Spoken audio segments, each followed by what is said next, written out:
Yeah, I know.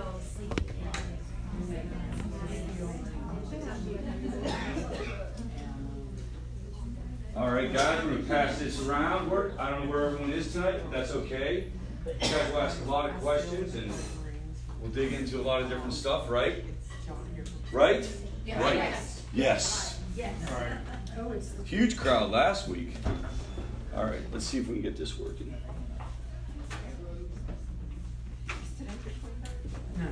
Today is the 17th. You lost a week.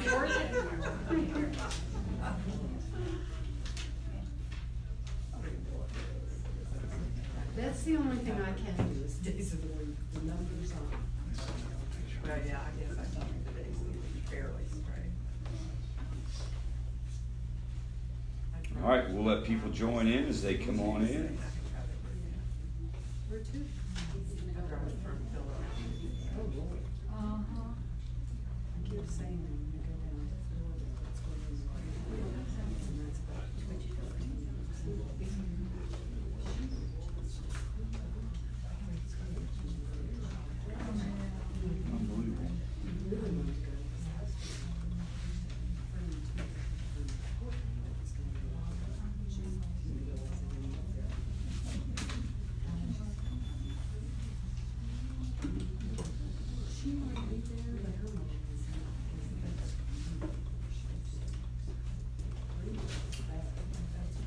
All right, guys, let's get the show on the road. I have a subject for tonight. I was going to talk about detachment a little bit. Is that all right with everybody? Yes.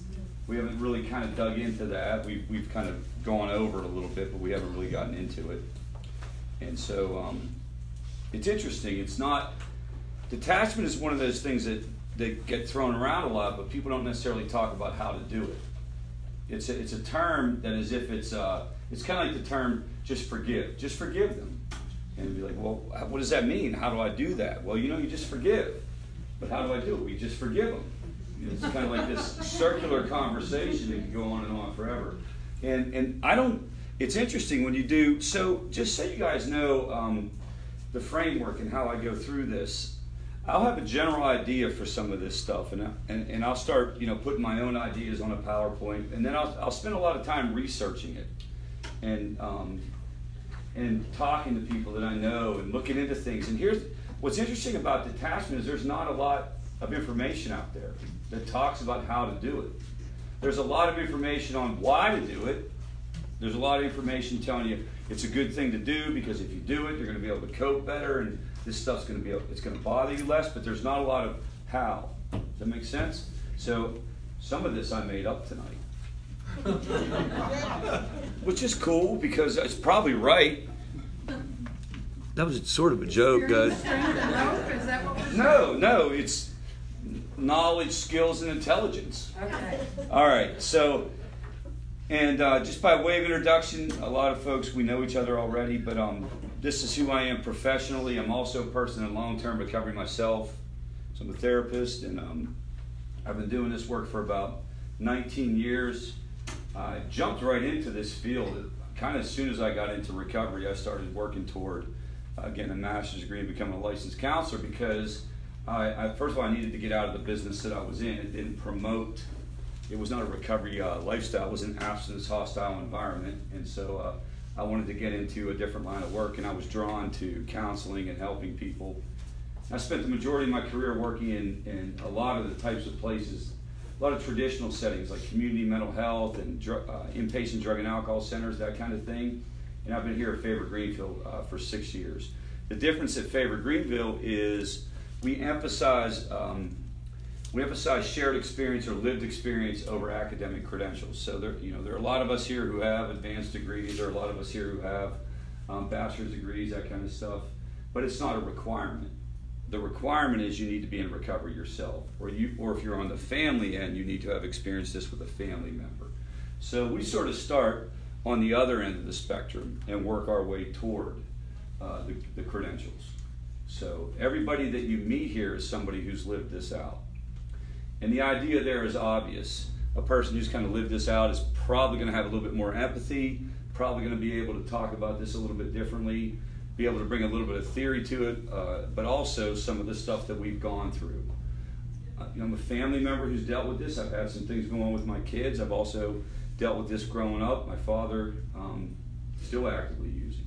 So I kind of know both sides of it as a family member and as a person in recovery. My addiction was alcohol way before anything else, but the thing that brought me to my knees was prescription pain pills. I was in a car accident in 1999. I walked out of the emergency room with a 120 Darvocet, and this is in Western Pennsylvania, which is ground zero for the opioid epidemic, and I never bought a pill from the street, guys. I never had trouble getting anything. Even when I would run out, I would just go in and say, hey, I ran out, because I was in more pain, and it was awful. I mean, I talk about this quite a bit. I knew my way around a lot of different substances, but there was nothing like those opioids, man. And I was, let's see, 29 when I was going through it. I can't imagine what it must be like to be like a 17 or an 18-year-old dealing with this. I have no idea what happened here. Were you standing on the table? No, I think it's with this thing. Just if you hit this button over here, it accidentally goes off. I'm really on the exterior remaining very calm right now.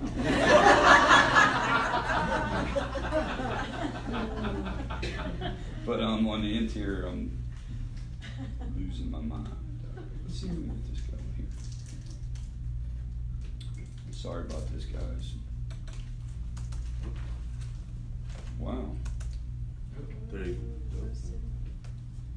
It's not even coming up on my laptop. Looks like the whole thing is restarting. All right, well, I'm going to start off once this comes back up. And a lot of you guys have seen this, so I'll try to go through this as quickly as I can. But I do want to, especially if you're new, take a minute and talk through what is substance use disorder, what is addiction, and make sure we're all speaking the same language with that. Have you walk out of here with that basic understanding. So we believe it's a brain disorder, and there's a difference between heavy use, heavy partying, and this thing called addiction. And when it crosses the line into this thing called addiction, it involves a brain change. And I'm going to demonstrate that and kind of show you some pictures and let you ask some questions about that. And again, a lot of you have kind of heard this already. If I can get this working. Let's see.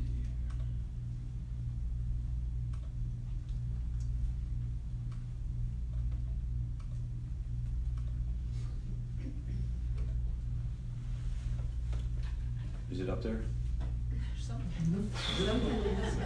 That, I gotta tell you something. I'm gonna complain about it now. That was exceedingly frustrating right there. Like, why would they put a button that's so sensitive like that on the side of your computer? What button is it? We're not done with it yet either, are we? Let's see here.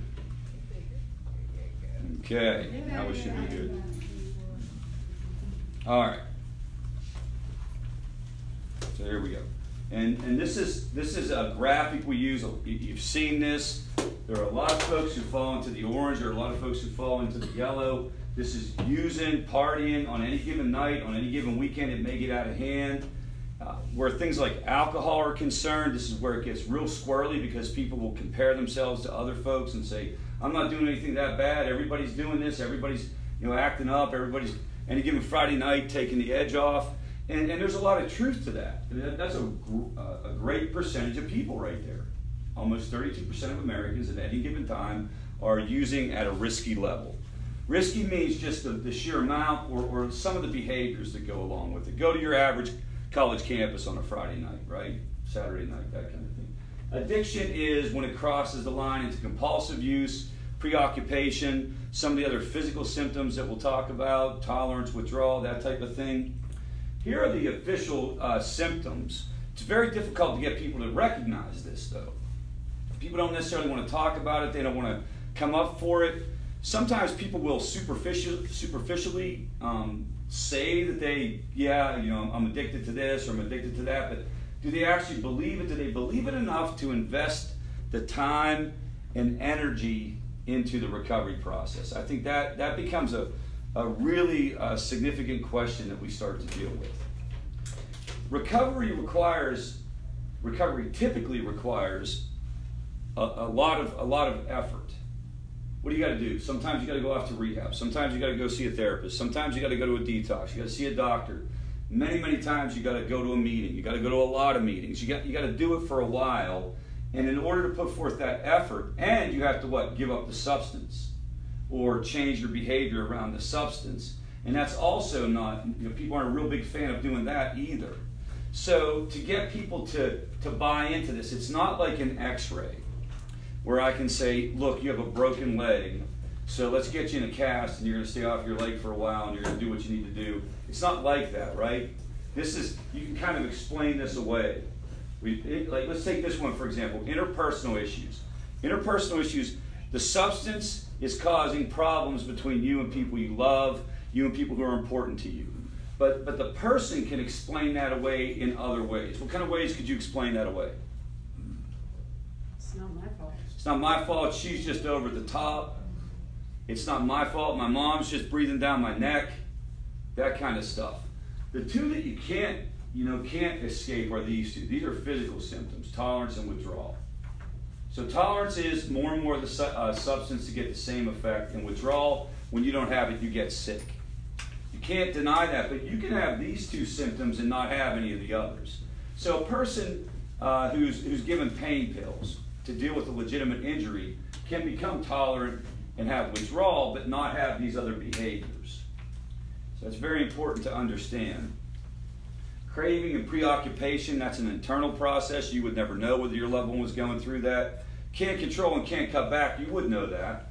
If they've told you they were going to quit, if they've told you, I'm not going to drink as often as I was, I'm not going to use as often, I'm only going to use on the weekends. That's a classic kind of thing. And almost everybody in recovery have gone through some version of this. Almost every single. Now it's weird because some of these substances that are being used, it makes the progression happen much more quickly. So if you're jumping into opioids at a very early age, like there is no such thing as recreational heroin use. Does that make sense? Like you're never going to be at work and they're going to be like, hey, we're going out to shoot a couple bags of dope. Anybody coming with me? It's not going to go down like that, right? So this, I don't know that people who are using opioids really ever get here. This is more for alcohol. In today's world, marijuana would kind of fall on that. It would be more some of the socially acceptable things. You guys get that? Because this is something where you would be saying it out loud. We talked about this. Avoiding non-using activities, you kind of get tunnel vision. You really don't want to do anything else. You just want to go wherever the party is, wherever the substances are. Great deal of time, it becomes a full-time job. Using despite physical and psychological dangers. Maybe you have a liver condition, maybe you've been told you're depressed, you shouldn't use marijuana, but you continue to despite that fact. This use in physically hazardous situations, the best example there would be repeatedly drinking and driving.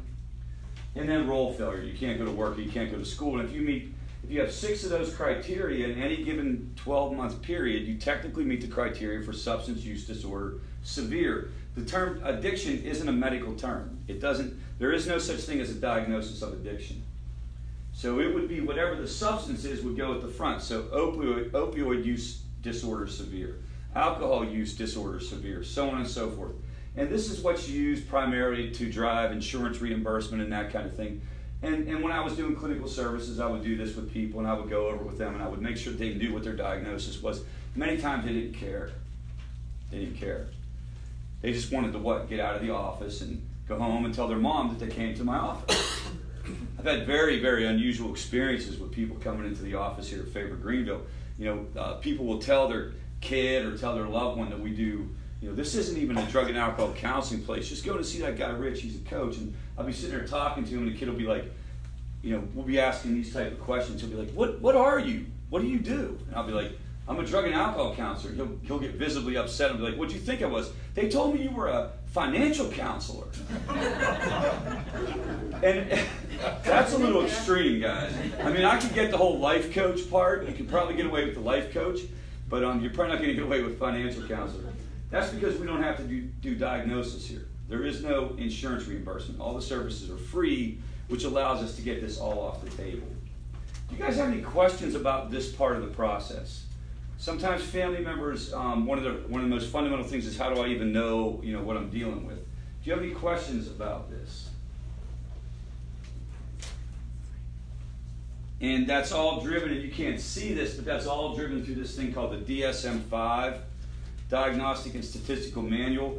That's literally the manual for all mental illnesses. So substance use disorder is placed in the same manual as what? Depression, anxiety, post-traumatic stress disorder. It's literally categorized the same exact way. Now, weirdly, it's separated out into its own little world whenever you get treatment for it, but it is in the same manual. So it's considered a mental health issue, if you really want to get technical about it. And it involves dopamine dysregulation. I'm going to talk about that. It also involves another risk factor is co-occurring disorders, or the self-medicating model. Rich was anxious, so he used to calm down. So-and-so was depressed, so he used to get up. And then, of course, trauma is really getting a lot of play recently. A lot of folks are kind of pushing this idea that most of us who have an addiction have gone through some type of trauma, even if it wasn't a very serious trauma. And the addiction allows us to escape from those unresolved issues. Any questions about these vulnerabilities or about these underlying issues? Anything I can clear up there? And there are other things that people would put in there. There are other kind of factors that people would talk about. These are the three most prevalent. There's a new kind of theory that's coming out and talking about it being a learning disorder, which is very interesting. It's very similar to the dopamine dysregulation hypothesis or model. But basically, those of us who become addicted, we don't understand cause and effect. So we don't get it. Yes? Sorry, Rich, is any of this genetic or? Yeah. Okay. Yeah, so there's a couple factors that increase the likelihood. And genetic, like anything else genetic, it doesn't mean you're going to get it. It just means you have more likelihood to get it. So it's about 40 to 60% more likely that you're going to have this issue if it's in your family. But the number one indicator is age of first use, though. It's a little bit misunderstood. Most people think it's genetics. It's not. It's how old were you when you first started. The average age, if you talk to people in treatment centers, is around 13 years old. You just simply are not ready to be putting substances in your body at 13. Your brain is not even beginning to be able to absorb this or assimilate this or handle it. So if you wait till you're 21, you're 91% less likely to develop an addiction. And it's all about brain maturity. We don't talk about that enough in our society. This information needs to be out there. That's a big deal. That's a huge difference, right? I can count on one hand, truly, like I can sit here and try to come up with people that I've talked to along the way that waited until they were 21 to start partying, and I mean, it's hard for me to remember anybody. Yes? That was me. What's that? That was me. Well, you're not addicted to anything, Carol. That's what I'm talking That's not about. my point. Yeah, I mean like somebody who's addicted talking to me. Yeah. See, Carol's a rule follower. You guys, anyone know what a rule follower is? Yep. But Carol's a family coach, so if there's any kind of new drugs out there, I can get Carol to experiment with them. And I have. Yeah. Were you going to ask a question? I was just going to say it's interesting because my daughter-in-law, who is now 28, didn't start drinking or anything until she was 21. She had a mother who had severe addictions. Okay. And my daughter-in-law is now, I mean, it's never been an issue for her. So she intentionally waited? Yeah. Okay. Yeah, I think that's a big deal, and I think it gets a little confused with genetics. Like you hear, most people have heard about the genetic part of it, but not everybody's heard about the age of first use. I mean, think about it. You're not even ready to begin to put this stuff in your body and flood your brain with these chemicals. You're just not. I mean, it's a maturity issue. It's a brain development issue, and your brain really doesn't stop maturing until you're 24. So if we can get the message out, especially around what we're going to be challenged with are underage drinking and marijuana, these are going to be two areas as we move forward as a society. Because of these pills and stuff, those things are going to be considered okay. Underage drinking won't be seen quite as serious. It's a big issue because it primes your brain at too early of an age. Any other questions about these contributing factors. Can you elaborate a little bit more about the learning disorder? So this part of it with dopamine dysregulation. Everybody agrees that dopamine is kind of dysregulated whenever you flood your brain with these chemicals, and that's part of the problem. But people are disagreeing as to why.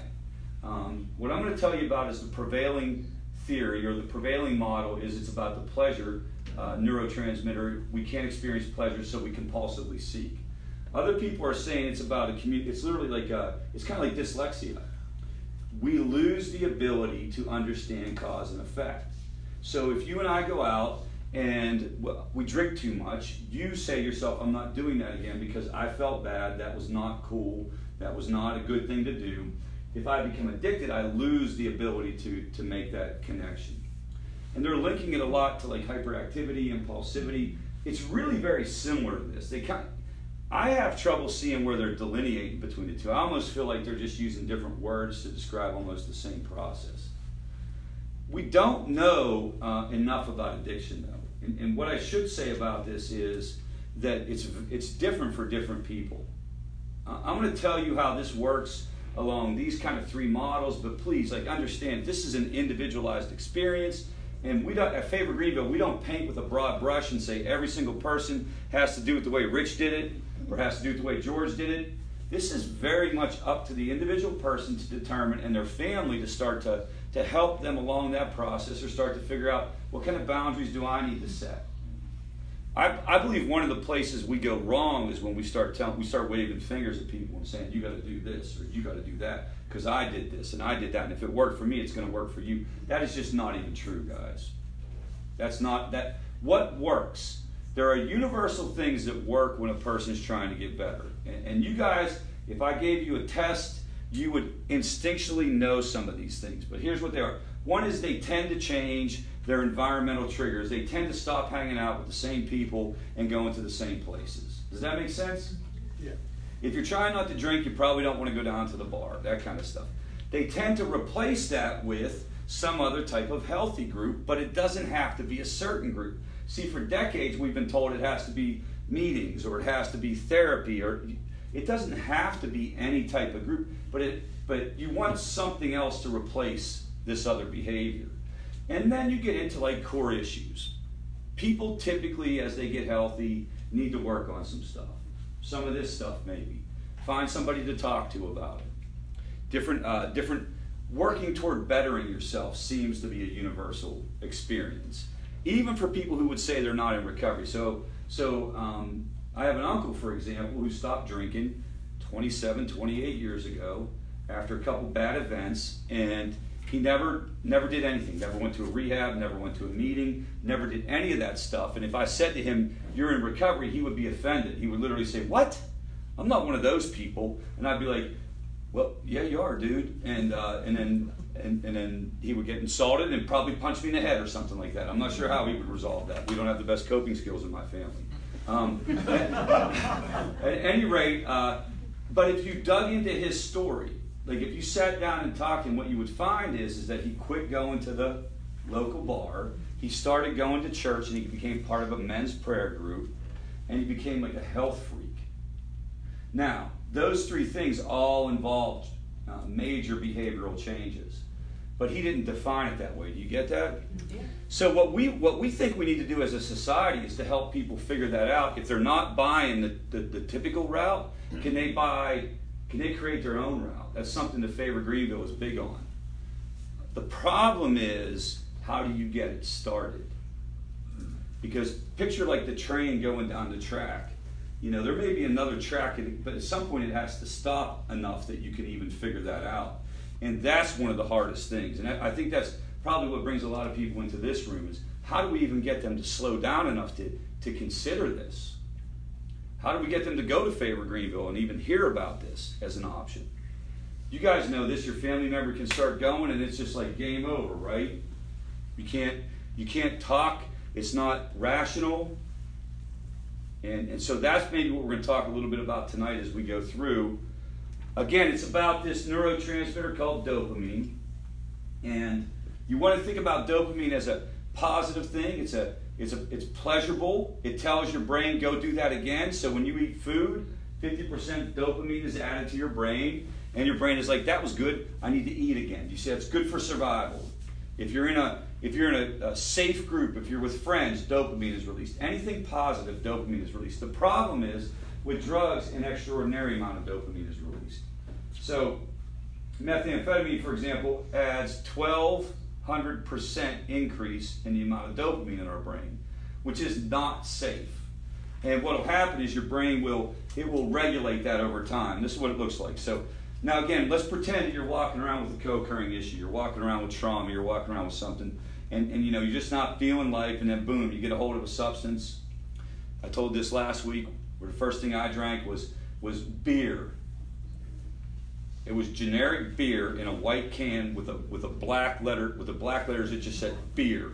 It was the worst thing ever, right? But it gave me a buzz, and it took me above the line.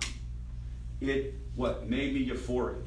Now, Yes. do you get that same high on dopamine no matter what you use or how much you use? Is that just because? Yeah, it's if you look the at first these time? numbers, you can see that like different things do different amounts. So don't get me wrong. Like when I was drinking beer, it's not going to do what this does, but it's still going to take you above the line. It's still going to provide that euphoria. And the problem is that if you do that, so if you do that once, it's no big deal. If you do it twice, no big deal. But if you do it repeatedly, the brain, that's too much. Danger, danger. So it shuts it down. It backs you off. And so rather than being at an 8, you're now at a 6. And the next time you do it, you can't get quite the same effect, and so on and so forth. And what you can see, guys, is then you get to a point where you're using it and you literally can't even experience it.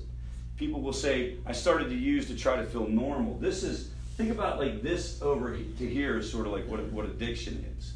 This is, we're having a good time, and you can still have really bad stuff happen over here. But this is when it starts to become something different because you're compulsively chasing it. You don't even know what's going on with you. You just know how you feel. Yes? Just a quick question when you're saying, you know, it gives you the euphoria. How does that relate to someone who is going to use something because they don't feel comfortable? I don't know what other word to use. So it's not so much giving the euphoria, but it's making them internally feel.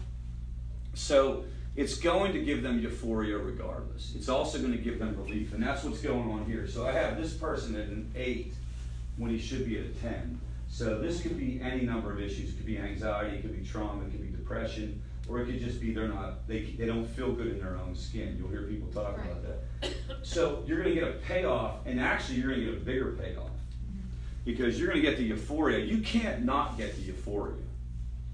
You guys get that part? It is physiologically impossible to not get euphoria from a mood or mind altering. I mean, I imagine there are some people born out there that just haven't, but you're going to get euphoria.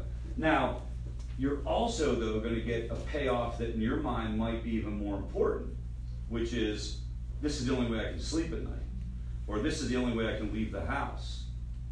Now you have like a double payoff. You got the good feeling and you got the utility of it.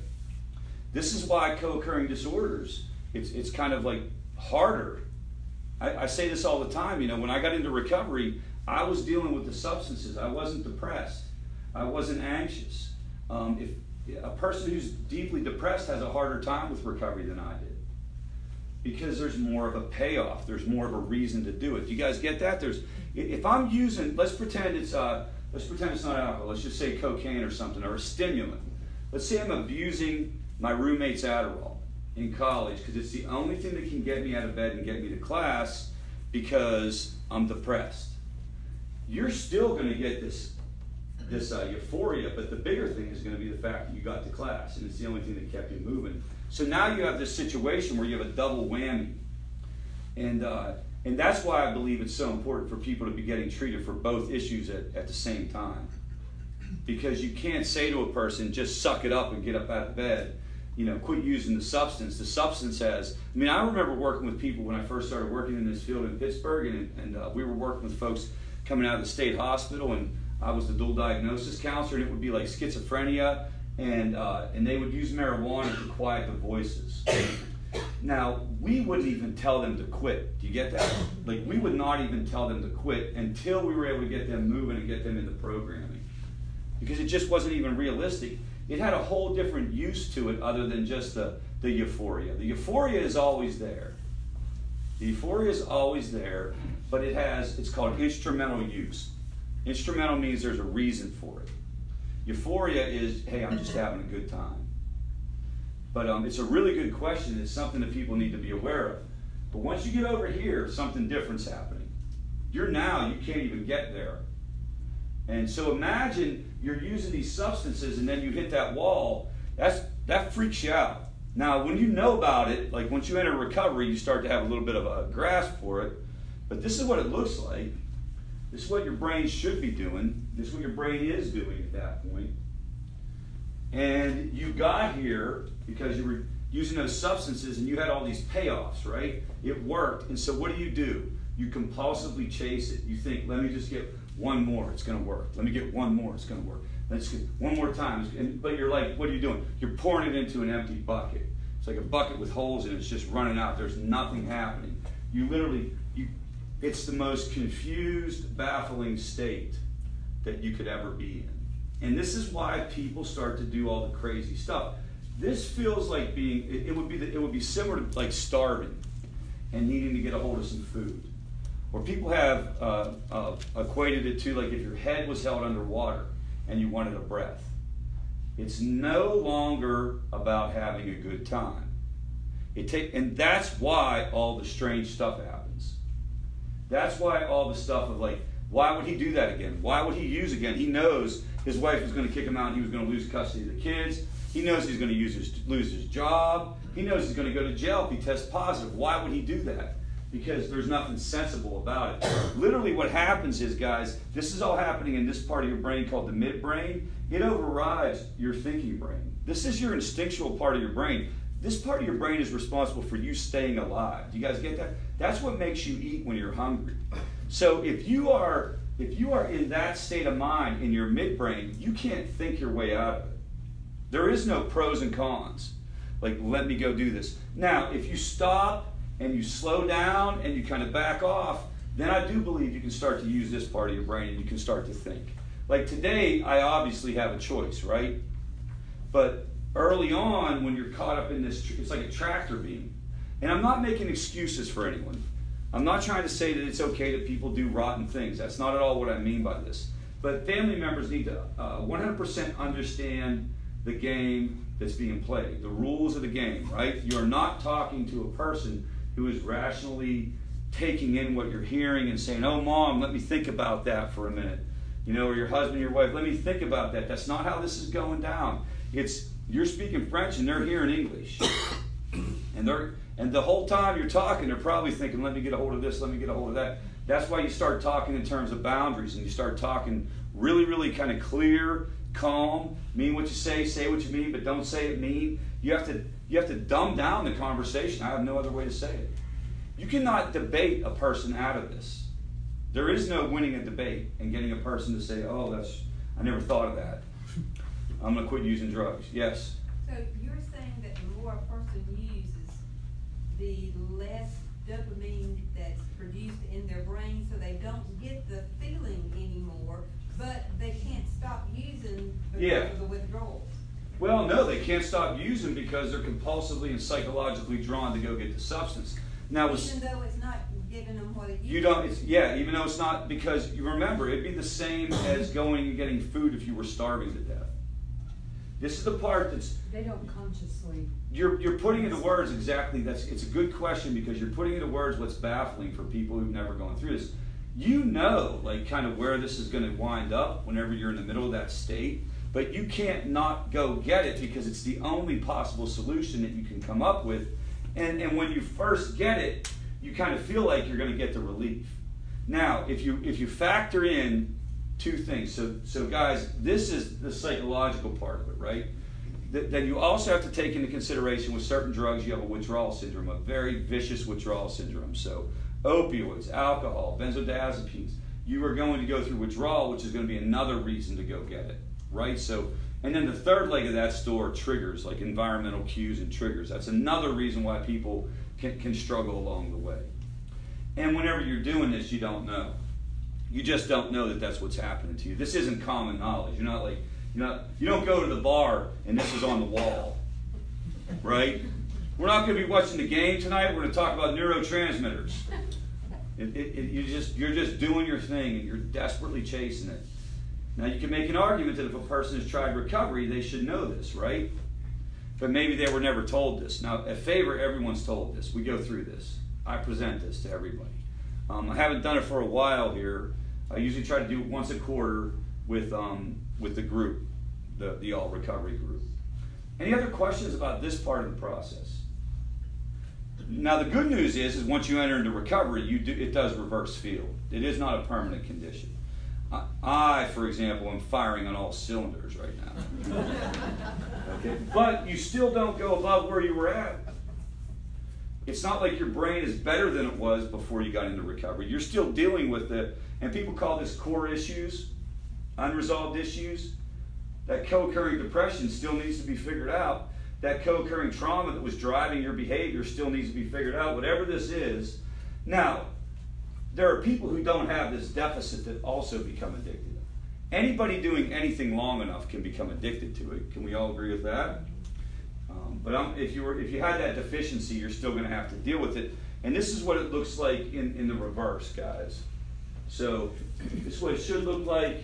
Now, it was cocaine. This is at 10 days, and this is at 100 days. And if you walk that out another 100 days, you would see another gain, so on and so forth. So the good news is it's not a permanent condition. And that's the process of recovery. I'm going to talk about that in a minute. But that's what you want. You want to get into recovery. You want to put the substance down. You want to work towards what? Getting back online. Getting back online. Any questions about that neurotransmitter part of the process? So sorry. That's all right. So what helps with this part of the process is we believe a recovery process can improve this. Technically, I guess, if you put down the substance, your brain can start coming back online, and you don't have to do anything to get these gains. But what we know is there are certain things that raise dopamine levels naturally. Group therapy, for example, individual therapy, exercise, eating right. Those type of things raise this process. So that's why you hear people promote lifelong recovery or an ongoing process. That's why your loved one can't get sent to rehab and be dipped in the waters of rehab and be good to go. It's a long-term process. People say, well, how long? I mean, that's very individualized, right? Here's the good news. Like, the younger you are, the sooner your brain comes back online. Okay, that's one positive. The more you do, the sooner your brain comes back online. I can't tell you exactly how. I know that when I first got into this thing, man, I was emotionally, the way that I knew that I wasn't where I needed to be was emotions. I couldn't manage my emotions. Everything was a big deal. Everything, I was up and down and just sort of all over the place. And then over time, I started to get stable. Over time, I started to, come back to where I was before this whole thing started. Other people will tell you they have trouble concentrating. Other people will say there are some people who say that they have extended periods of time having trouble sleeping. And what you want to get in touch with as a family member is, if this is happening, can you see how that would also make, you would be tempted to what? Go out and get a hold of something. It would be great if 30 days in rehab fixed this, right? This would be fantastic. You would just go, you'd be tuned up, you'd come back, you'd be ready to go, I'm good to go. That's not what happens. And imagine if you're sitting here and you're trying not to drink and you're doing your thing, or you're trying not to use, but you still feel crappy. And then imagine if you're around people doing it. That's why the recovery process is so important. Now, again, at Favor, we believe in a couple things. One is multiple pathways to recovery, and that's this idea that there's not one way to do it. There's multiple ways to do it, and whatever works for you, we just want to see your life improve. We want to see you get better. We don't care what you call it or how you do it. You can do it through Favor groups. We have groups every day of the week. We have, we have groups, 12, 13 different types of groups going on in this building. Pick one. Keep coming back to it. Get an individual counselor. Go see a mentor at church. Exercise is a big deal. If you want to know like something that's kind of rising up, is these like exercise clubs that are popping up, recovery exercise clubs, and do that. Whatever it is that works for you, that taps into these principles and gets you on the right path, we're all about it. We think it should be celebrated. The other thing is that we got to start talking more about the positive aspects of recovery. We've talked about this in here before. This is a potential from a sociological point of view. You can chart people's potential if you know socioeconomic background, educational background, gender, all this other type of stuff. You can punch it in the computer and it'll tell you like, here's where the person's going to wind up in terms of success. You define the success parameters as things like quality of life, wealth, education, all that kind of stuff. People in recovery think that life is over. What am I going to do? How am I going to ever have fun? This is going to suck. How can I even begin to wrap my mind around not using substances, not going to the tailgate and partying, not having a drink at Christmas? What you find is that when you study long-term recovery, it actually exceeds normal potential. So there's a huge payoff if people are able to stick this out. But we don't talk enough about this. We don't hear enough about this. What do people think about when they think about doing recovery? They think about what they have to give up. They think about how bad it's going to be. Isn't that wild? I mean, think about it for a minute. If you let's just compare it to another disease like cancer. So it's like, hey, you got cancer. I'm going to put you on a plane and fly you to the Mayo Clinic, get you the best treatment available. What would the person? Yes, absolutely. Try to do that with somebody with addiction. I'm going to fly you to the Betty Ford Center, get you the best treatment. Screw you! I don't want anything to do with that. Because what? It's this obsession with this. First of all, this thing that worked. We have to acknowledge that whatever this was, worked for a while. And the idea that I'm never going to do it again, or I'm going to have to change my relationship, not only with the substances, but also with who? With the people that I hung out with. Really, really difficult for young people. Really difficult for young people.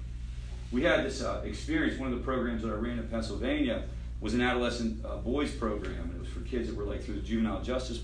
And they would come into the program. And now understand, we have multiple things going on. So it wasn't like these were the only kids, only patients we were dealing with. They were with us for a long time, like 6 months, that kind of thing. And so we would say things to them just the same way we would say it to everybody. And one of the things we would say is like, you got to get new friends. You got to get new friends. Hey, you got to get new friends. You got to get new friends. And we just kind of like routinely in groups, right? We would be preaching it over and over again. And when people were leaving, we would do like exit interviews. And I would do these exit interviews as the director of the program. Tell me what we're doing well. Tell me what we're not doing so well. And the one kid said, Mr. Jones, can I tell you, like, I want to give you some feedback on something you're not doing so well. And I'm like, yeah. He said, that thing you tell us about make new friends, it's one of the stupidest things anybody's ever said to me. And I'm like, oh, how dare you? And tell me more. And he said to me, you go make new friends. How am I supposed to make new friends? What am I supposed to walk up to people at the mall and be like, hey, I'm a drug addict looking for new friends?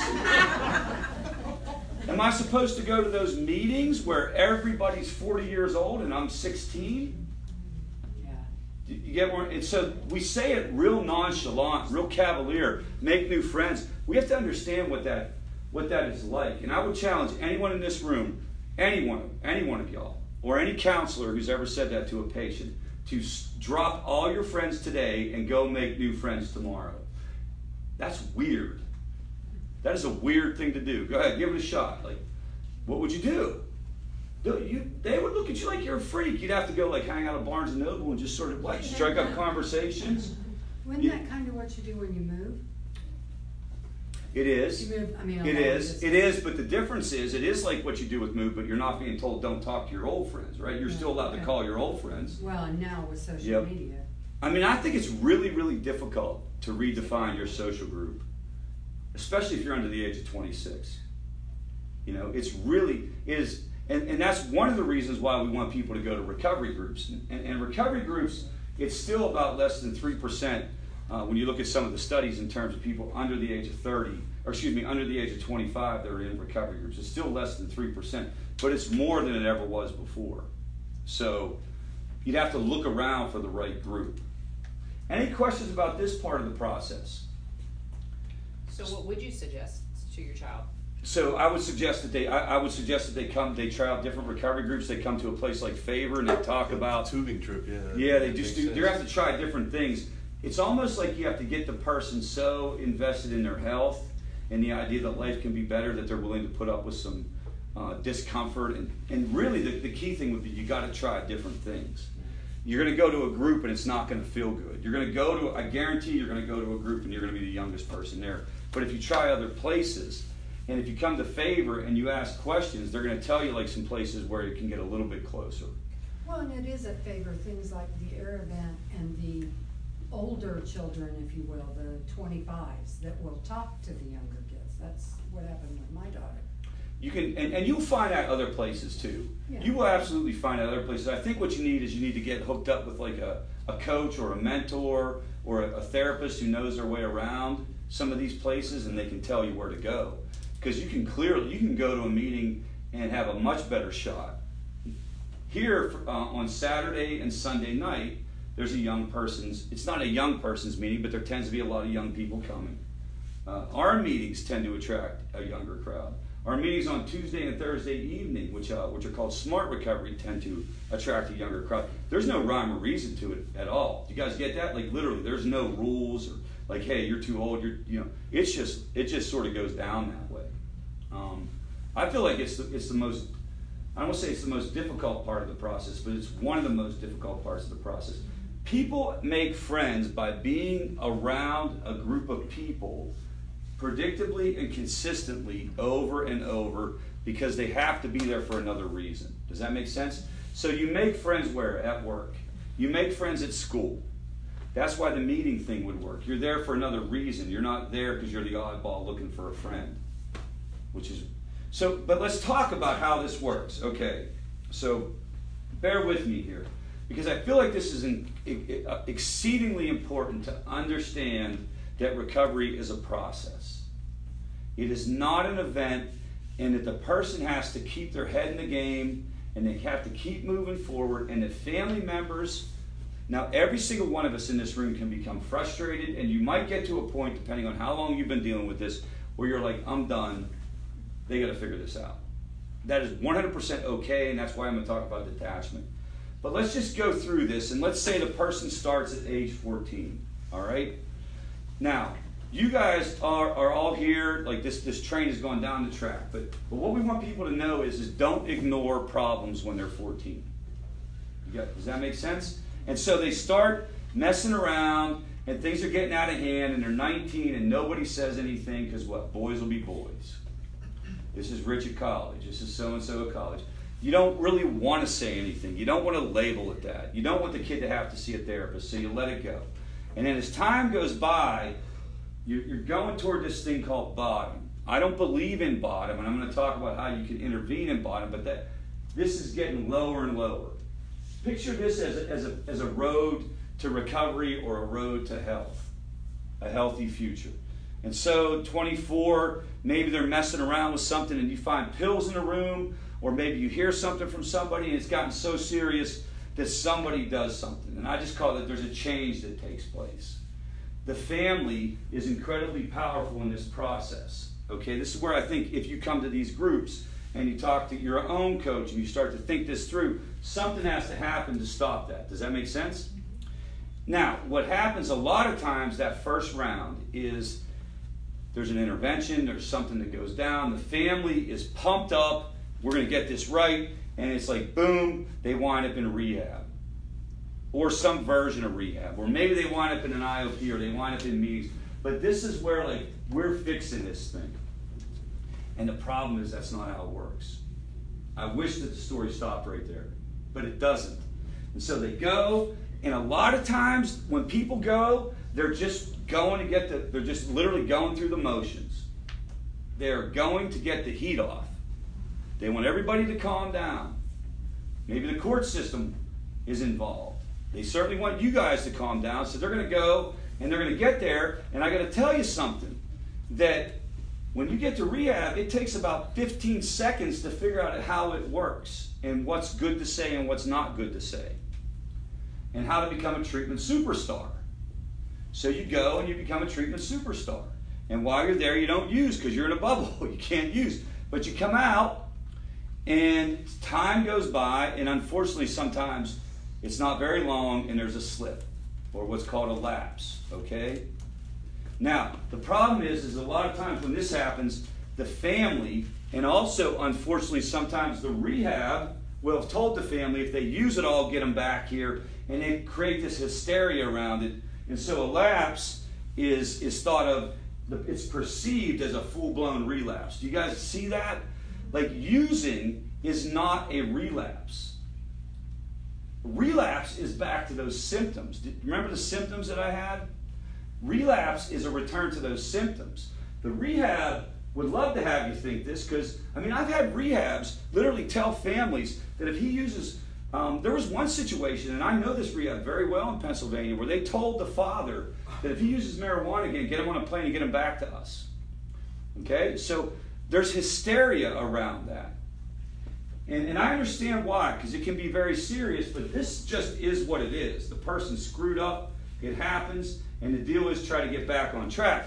Now, if you don't do anything about it, you can see where it goes, right? It's going to start back down that path, and you're going to start to get to this point where it's starting to get serious again, and you got to step back in, and you got to do something related to it to get them to come back up.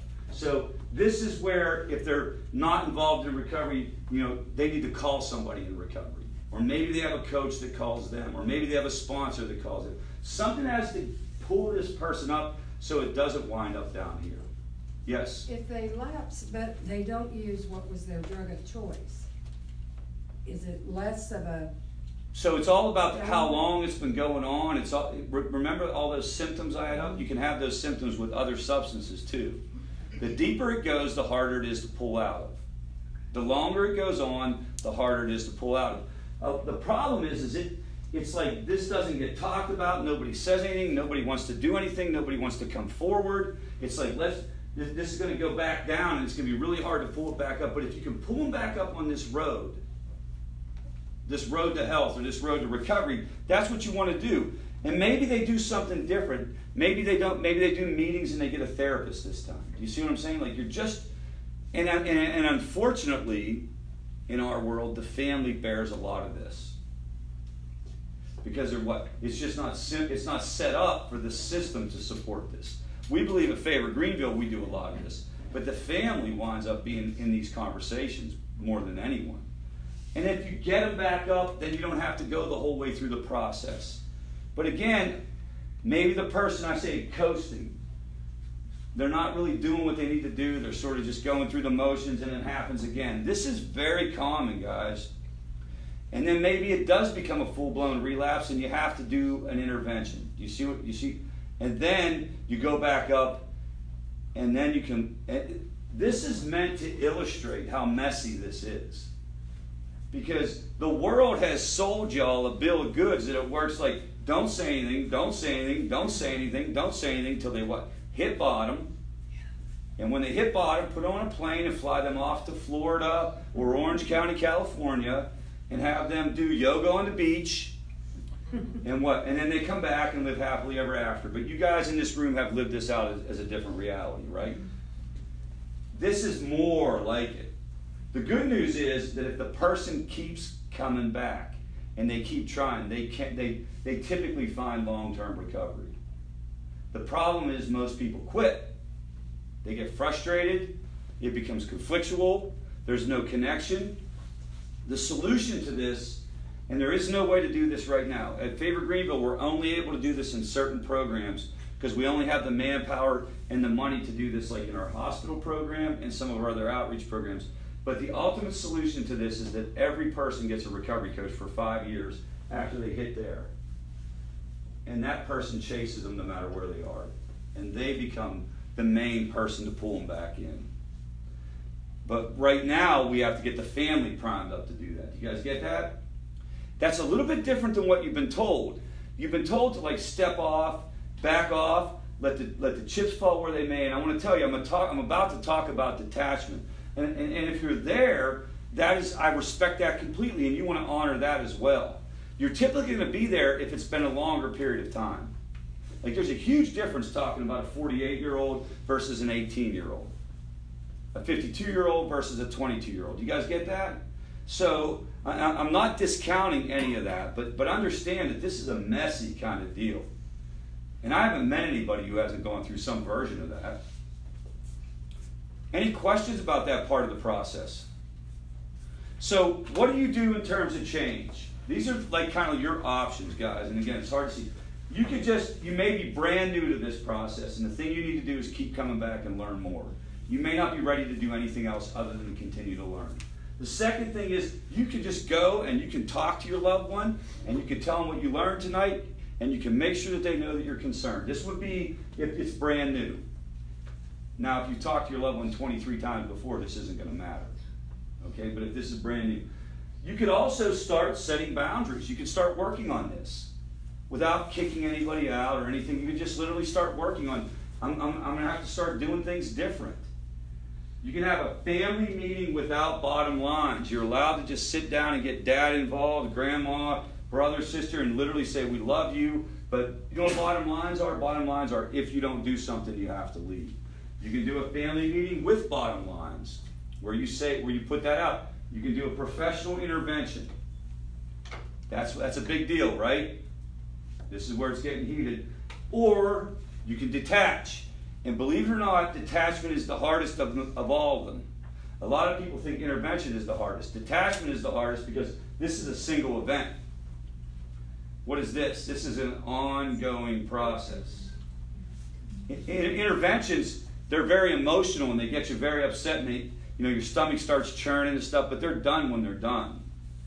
With this, you have to deal with it on an ongoing basis.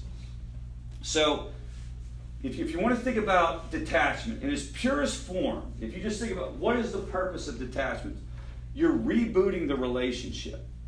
The relationship has gone in a direction that's not healthy for you or for the person. And so you're hitting Control, Alt, Delete, and you're going to do something different. You're putting yourself first. It's no longer all about this person and let me make sure he doesn't get mad at me, let me make sure she doesn't get mad at me. It becomes more about what do you need, protecting yourself, obvious stuff there, changing your behaviors that might be contributing to his behaviors. What would be an example of that, guys? Money for an apartment while he's continuing to use, that kind of stuff. And then it also involves, so this is kind of like what it is, and this is what it involves. It involves managing your emotions, and that, you can't overstate this. The hardest part of detachment is managing your emotions. It's not about what I say. If I say to Meg, hey Meg, you either go to rehab or you're out, that's the easy part. The hard part is how I feel when I have to kick her out. It's all the stuff that goes on. Or maybe I'm not going to take her phone call anymore because every time I get on the phone with her, I'm upset. The hard stuff is what? Looking at the phone when it rings and not answering, and the way that I feel. This is all about managing emotions. You can also have to make environmental changes. This is where you have to ask somebody to leave. You set boundaries. It's a proactive response rather than a reactive response. It's you trying to take control. Okay? So this is kind of detachment. I can make that all up. Yeah! Facebook land. So there really isn't anything. All there is just like telling you why to do it. So this is kind of the way I see it. Does this pass the common sense test? Yes. Good. All right, so now we're going to talk about, let's go into let's just start with what I would consider kind of like the most obvious type of detachment and probably like the most intense, but again, it's probably easier to deal with than the ongoing emotions, and that's physical detachment. And remember, that is signified by don't even give them a peanut butter and jelly sandwich. You guys have heard me make fun of people who say that, right? So this is where I can't stand, you can't be here anymore, you're destroying me, you're destroying your brothers, you're destroying the house, you're stealing property. Get out and only come back and see me whenever you're ready to get help. That is, let's just say that that's on one end of the spectrum, okay? And again, it's signified by this idea of, you'll hear people literally say, don't even give them a peanut butter and jelly sandwich. I don't necessarily agree with that. I think you should give them a peanut butter and jelly sandwich, or you can meet them for lunch, but they're no longer living with you. It's a big deal, right? This is more logistics than anything, guys. This comes down to like, how do you actually pull this off? What do you have to go through to get that done? Do you have to go get a notice to quit? Do you have to evict somebody? Do you have to get other people on your team to have it happen? Do you have to call the police, right? This is all the ugly stuff that goes on when you've gotten to that level where you can no longer deal with it. How do you know whether you're at that level? I mean, you're going to feel it inside you. You're going to start to have experiences. You're probably going to start to suffer very serious physical consequences yourself. You don't trust. You don't trust anybody. You're not safe. You're not safe. All your stuff is missing. This tends to be one of those things that starts to become kind of painfully obvious. Would you guys agree? It starts to become painfully obvious. And again, there's a process there that I've noticed when people make that decision. It's weird, man. I feel like it's kind of like they're climbing a mountain. I don't know if I want to, I don't know if I want to, but when they make the decision, it's like, yep, we're doing it. Yeah. And they start making the calls and they start doing what they need to do, okay? And do people, I mean, we made the decision like that when it was just like, that's it, we're done. Oh yes, people get here in a very wide variety of ways, Carolyn. Absolutely, very good point. There's no formula for that. You have the deal is you have to honor your feelings. You guys get that? You have to honor the way that you're feeling inside. Because remember, if you believe in this part of it, it's where you're putting yourself first and you're saying like, I am no longer gonna bend over backwards and walk around on eggshells so that you feel okay while you're smoking crack cocaine. Yeah. Well, You know? for us it was the safety. They were Safety. violent. Safety gets people here. Like safety and stealing gets people here. If there's younger siblings in the home, a lot of times that pushes it pretty quickly. Physical abuse pushes it. It gets hard when that stuff's not there. Do you follow me? Like when it's kind of like a gray area where it's, yeah, they're not doing what they need to do, but they're really not causing a lot of problems. Should I do this? Should I not do this? But there's all levels of detachment as well, right? I'm about to get into that. So this is, you can think of this as like kind of like this is the extreme sort of like on this end of the spectrum. Now I do want to say that even if it's a physical detachment, even if it's that you have to leave the house, it still comes down to managing your emotions. Because the actual get out of my house part is going to end, and what's going to happen after that? There are a lot. Worry. Yeah. Worry, fear, phone calls, let me back in, knocks on the door, can I come back in, sleeping in the hammock, all of that, right? And in order for you to continue to say no, you have to be able to manage your emotions in order to do that. You don't say yes when you want to say no because you want to screw anything up. You say yes when you want to say no because you can't stand the way you feel when you're saying no. Does that make sense? It relieves you when you say yes. It's like, you have all these different things. When you tell people to leave, you're full of fear. I'm not going to pay for that anymore. You're full of guilt. You have all these tapes playing in your mind. And so sometimes it's easier to say yes, you can come back in because it relieves a lot of that stuff.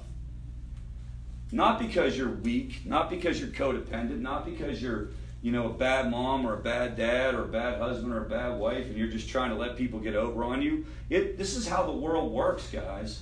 This is the same reason why when my wife leaves on a Saturday and I got my 4 kids, I'm freaking terrified. And they're like, can I play a video game, Dad? And I'm like, hell yeah, what do you want to play? It'll make you sit down. Yep, and I'm not even like, we're not even going to bother with this, right? So it's a naturally occurring thing, but you've got to be aware that it is not as easy. Have you ever noticed, okay, so if you're a parent, have you ever noticed like how people will give you like the most obvious advice to situations? Like they will say the most absolutely stupid things to you. Like, my kid is using drugs and they'll say things like, well, just tell him he can't. Yeah. Or just set limits. Or you just got to kick him out. And don't you just want to punch him in the throat? You don't have to say it, I'll say it. I want to punch him in the throat. And so this is much more complex, guys. And the idea here would be that if you understand, how's this work? If you understand the backstory that you're playing in your head, it makes it more likely you'll be able to talk yourself through it. Okay? You guys buying this part so far? So it's about managing emotions, and detachment is actually a skill. It's not just a word that is a solution in and of itself. It's a skill that you have to learn how to do, and you can by practicing. This is the takeaway. The detachment, people are better at detachment after they do it for a while. Just like they're better at what?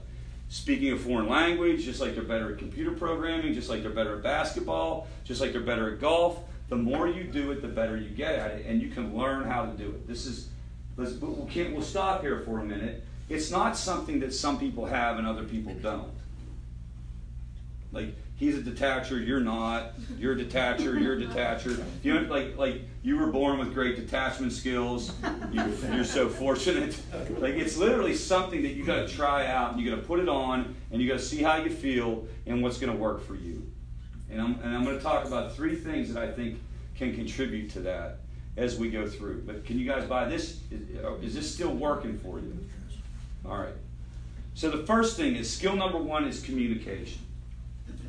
So if you're gonna detach from anybody in any situation, you're gonna have to be able to what? Talk to them, explain it succinctly and directly, and be able to move through it. And remember, there are 3 aspects of communication: what you want to say, what the person, what you want to say, what you actually say, and what the person hears you say. All right, and communication can break down in any one of those 3 areas. And we say it, mean what you say what you mean, but don't say it mean. Okay. And so what this means is, think about it, make sure you're clear. When it comes out of your mouth, make sure it's what you wanted to say. And when I say don't say it mean, what that means is that people are more likely to hear you if the emotionality is down. If there's no yelling, screaming, threats. People respond better in a positive environment. So that's the don't say. Yes, ma'am. So when you say that, right, and you got somebody that's not communicating back with you, then where do we go from there? Yeah. So I think that you start with, if you have somebody not communicating, or somebody who's argumentative, or somebody who just literally will not play ball, then you've gone through this process the best you can. You're going to jump to some of the other steps. I mean, sometimes people will leave notes for people in situations like that. Sometimes people will send a text message and say, I know you're not going to hear me out, but here's the deal. I can no longer live like this. Something's going to have to change. Now, you can also be mean in a text message, right? So, all caps. You can't all cap it up and no emojis and all that kind of stuff. Just straightforward.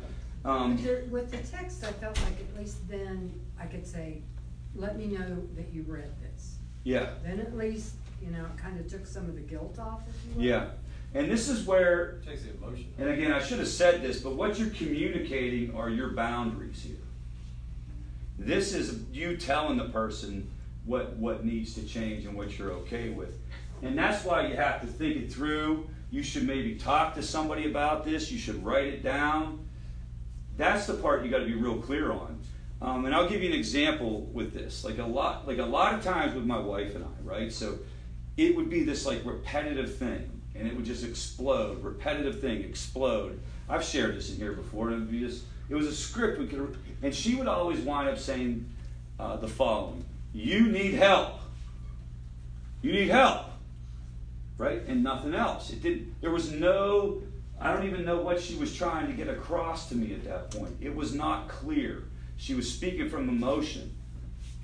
It was later on when an intervention was done and when she got some guidance and stuff where it was like, you're gonna have to go to meetings. And as long as you're going to meetings, you can continue to live here. And if you don't, then I'm gonna have to leave, or you're gonna have to leave. Do you see how that's much, much different than you need help? Or you need to do recovery. Okay? You have to be very clear what you want. And you guys know this. If you don't, what'll happen? What'll happen? I mean, we are experts at finding the loophole. You didn't say anything about me not being able to get high on Wednesdays. You know, that may be an extreme example, but you want to lay this out as much as you can. And then there are a couple other things. It's mean what you say what you mean. Don't say it mean. Also, set the stage. Pick and choose your times to communicate it, right? You're not going to do this when you're really, really angry. You're not going to do it when the person's under the influence. You want to pick a time when you're, and then you want to give the information and get out. This should not be a 45-minute debate. This is, and you're doing this whenever you have had enough. You know, like, I'm not saying you're kicking a person out, but something's going to have to change. So, like, if you never know, like, when they're under the influence or not. So, you know what I'm saying? Because it's tough to do this if they're under the influence. yeah, but they're tricky. You know, I think that they're not under the influence, but then, you know, I'll come out of the kitchen and they're stumbling. You know what I'm saying? So Yeah. what's the, you know? So what you got to do, and this is really good questions, guys. If you have a situation where you feel where it's too far down the road, again, you may have to communicate that through writing or through a text. Or what you're doing here is you want to feel like you did everything you could to tell the person what the deal was. And remember, you're doing this whenever you're kind of getting to that point. I'm not saying you do this if you just. This isn't your first step. You know, I'm not saying you go home and do this tonight. Yes. You gotta be prepared because they're gonna come back so defensive, like, you know. Yep. So we do. So we just did role plays. We have. I told you guys about U-Turn and about this www.uturn.net. This is an online platform that gives you access to a lot of information. And what we did was we just did this via role plays. And we have set yourself up. I mean, it's like, you know. There's a way through it, man. But what you're doing here is, remember, let's get honest. Let's get 100% honest on what's going on with this. The person is not going to change because you said it to them. Yeah. You have to follow through. This is about you feeling like you communicated it. Got off. And you said, well, I mean, because what? One of the reasons why people, if you go back to the boundaries, one of the reasons why people won't do it is guilt. And all this other kind of like negative baggage, and one of the things will be like, well, I just told him he had to leave, and I didn't give him a chance to like actually hear it out. This is your effort at laying it all out for yourself. Yeah. If you say that to somebody and they look at you and say, oh, I didn't realize that. Where's the plane to rehab? Let me know, because that's working better than I even thought. You know, this is like your first clear communication around this issue. And you're doing this as you learn more about it and you talk to more people about it, and you're not going in to have this conversation until you're sure you're going to be able to follow through on it. So you might have to come to this group for a while. You may have to talk to some folks. We have the call line. You might have to make some calls and get clear in your head that you want to do this. But the first thing is you got to communicate your boundary and communicate where you stand. Agreed? After you do that, you need to be able to manage your external emotions. This is what you're putting out to the world. Because this is a highly intense situation. And believe it or not, the dysfunction that you knew, how do I want to say this? Like, the dysfunction was more familiar than this new thing, and you are going to be very, very stressed out as you start to lay these boundaries out. Even though this was completely dysfunctional and highly problematic, you knew what was coming, you knew what to expect. So you're going to have these internal process. This internal process is going to make you very uncomfortable. And what you have to watch out for is taking it out on the world. So the best example I can give is if you look at the classic kind of like recovery literature around family stuff, it was all about husbands, really is where it came from. So like the husband was the alcoholic and the wife was the enabler or the codependent and stuff. And she started to do this stuff. He started to push back. She started to get grumpy and do what? Take it out on the kids. This is where you're learning how to manage yourself so that you don't take it out on everybody around you, because you don't want to damage your relationships with people in your home or people at work. Because when you've done this, you've ramped up the stress level in the home. The reason you don't do this is because you just want to what? Like, hey man, I'd rather walk around on eggshells than go here. He's going to hit the roof. She's going to hit the roof. or he's going to run away and go, you know what I mean? Like all those reasons that you tell yourself not to do it. So you're going to have to learn how to manage anger. This fight, flight, or freeze is a good way to think about it. We all know what fight and flight is. Flight is you escape into your own behaviors. You could start drinking or using yourself or whatever else it may be. You just can't stand living in this reality. You know, nothing gets better. You go escape and you go do your own thing. Or freeze is you shut down, and this is really common with parents. They go into the bed, they don't get out. It's like depression. Okay, and you have to manage all of these in order to get through. And we can all add to this, but here are some suggestions. So there's two different ways to think about managing emotions. One is, what do you do immediately when they're on you? This is what happens whenever somebody makes you mad or when the situation goes down. The first thing you have to do is you have to identify the emotion. You have to literally be like, I'm feeling an emotion now. Now, that sounds obvious, but why do I even need to say that? Anybody have any ideas? Why do I need to say that to family members dealing with addiction? Yes? Well, all the things that you just talked about, we become experts at covering it up and not... And you totally shut your own feelings off. It's how you've survived. Well, I think you were in chaos for so long that if you've set boundaries and maybe they're out of the house, it's like, what do I do now? There's No, I'm chaos. talking about why do I have to talk about identifying your emotions? Why do I have to talk about you even feeling anything? Is because you talk to family members, they literally it's a survival mechanism to shut off your feelings. Because it's too intense to actually feel what's going on around you. You know, so you shut it off and you become numb. So you have to identify that you're feeling something. How do you know if you're feeling something? Might sound like a silly question, but how do you know that you're feeling anger? How would anyone here know? Increased pulse. So you would feel it in your body would be typically where you feel most emotions first, guys. So you would feel it in your body. You would literally feel your body getting hot. You would feel your stomach tensing up. You might find yourself gritting your teeth or squeezing your fists. You know, if it's sadness, you would find yourself feeling like you were fatigued. And if you're able to identify it and label it, I'm feeling sad, I'm feeling angry, I'm feeling hopeless, I'm feeling anxious, you can engage in this thing called opposite action. And there's a lot of different things that you can put up here under immediate. This is just the thing that I pick. It's the thing that I have taught most people, and I believe in it. Okay, so how this works is, if you can identify the emotion, let's say it's anger, you engage in an action that produces the opposite emotion. What kind of action produces the opposite of anger? What is the opposite of anger? Peace. Peace, calm, soothing. What kind of action produces soothing? Hot bath. Hot bath. Yeah, hot bath.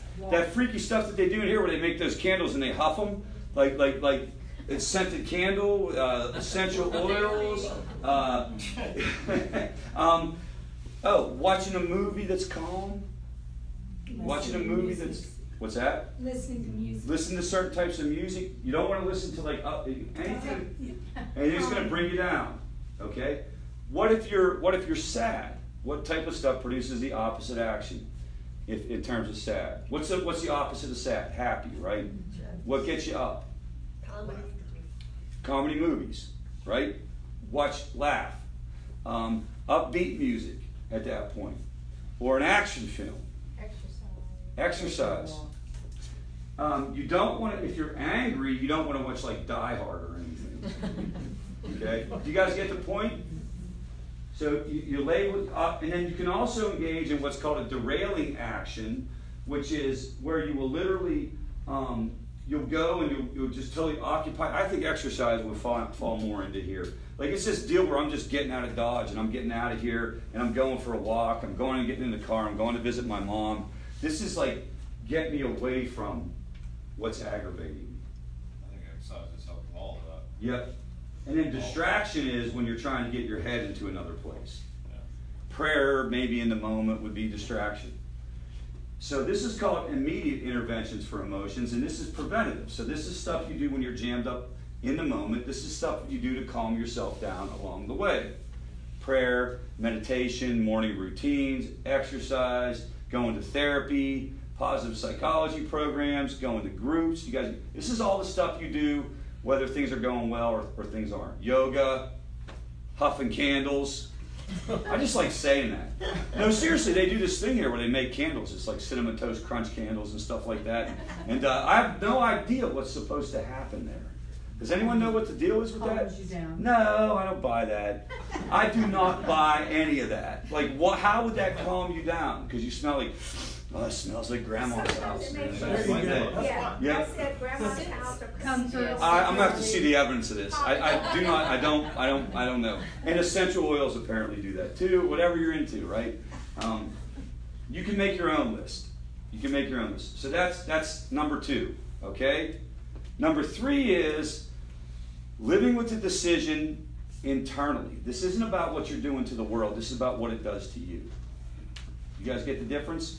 So the first is, how do I not act out in the world and get fired at work? How do I not take it out on my kids?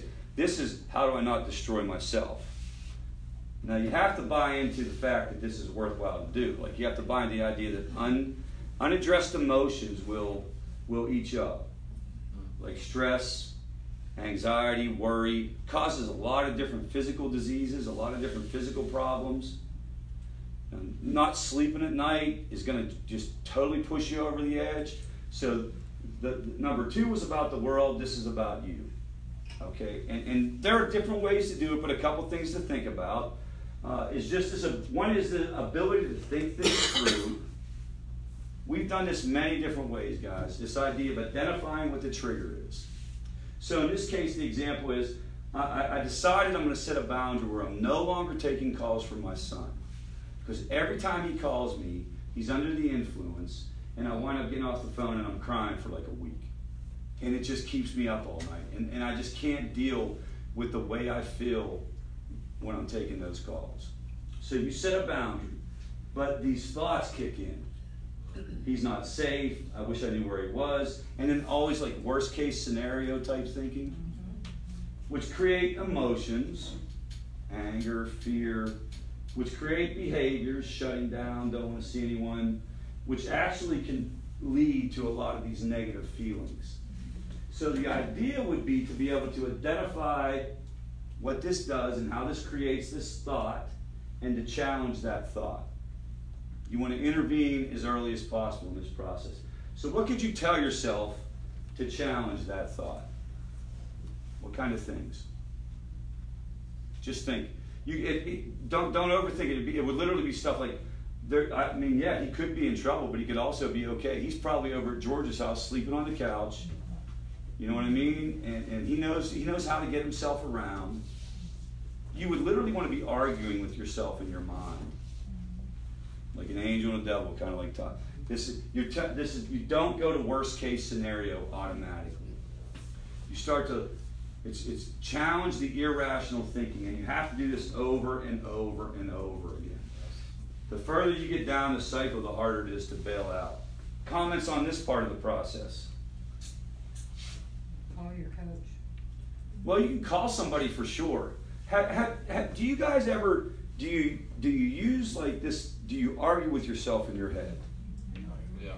Okay, It's hard to get away from that red, and especially when you're dealing with somebody just constantly back and forth, back and forth, back and forth. It's very hard to get away from the red. But the idea would be that if you do it enough and you do it over and over and over again, you can get better at it, and you can start to like develop a new automatic response. This is an automatic response, okay? This is almost subconscious. It's on you. And it's creating that anxiety, it's creating all that stuff. You have to do it over and over and over and over again. The more rational your voice is against this voice, the better. And you know, no one can look at you and say, so-and-so is going to be fine, or so-and-so is going to be fine. But I can tell you this, that like, even in the face of the terrible things that are happening in our country with some of these substances, the majority of people using substances will not die from them. Actually, the overwhelming majority. Okay, so even in the face of this escalating, these escalating rates of overdose, the majority of people will not. The more likely thing is people killing themselves slowly over time with alcohol, if you want to get honest. So you have to like argue and tell yourself and tell yourself and tell yourself. Now, as you get down here and you get over here where you're starting to feel it in your body, you know, that's even harder. This is where you do need to get out of the house. You need to get on the phone with somebody. You're probably going to have to take. Think of it this way: the further you go, the more drastic the action. If you can get involved up here, it's a little bit easier. Well, I just kept telling myself as long as the police weren't knocking at the door, they were probably okay. You tell yourself whatever you need to tell yourself over and over and over again. And I want to take one more second and talk about what I believe is the biggest driver, and it's fear. Okay? And fear, I believe, is, now this graphic is talking about a lot of mental health problems that could come up driven by fear. But I believe fear is the one thing that keeps parents and spouses and loved ones from making a move more than anything. Just abject fear. We live in a world where every bad thing that happens is right in our face. And we're walking around jacked up all the time. So how do you deal with fear? A couple different things. One is, now this is a tough exercise. We've talked about this in here before, because sometimes the worst case scenario is people will automatically start thinking about someone passing away. I don't recommend you go to that worst case scenario.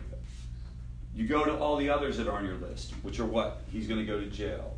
The marriage is going to end. Lose their job. They're going to lose their job. The grandkids are going to, you know, all that type of stuff. And you know, how can you minimize this thing from happening? Most of the time when you do this exercise, you'll be like, I can't. If you're honest. Sometimes you'll come up with something, but many times, and then if it does happen, what can I do to get back to where I am right now? And where I am right now would be what? Doing your life, being okay, walking forward through this process. This is where it gets really, really tough, guys. Now think of it like any other disease. Let's pretend we're in here right now, we're talking about like a cancer survivors group or something like that, or some other kind of like group support that you might have when you find out something bad was going on. You know, you would be going through the same type of stuff.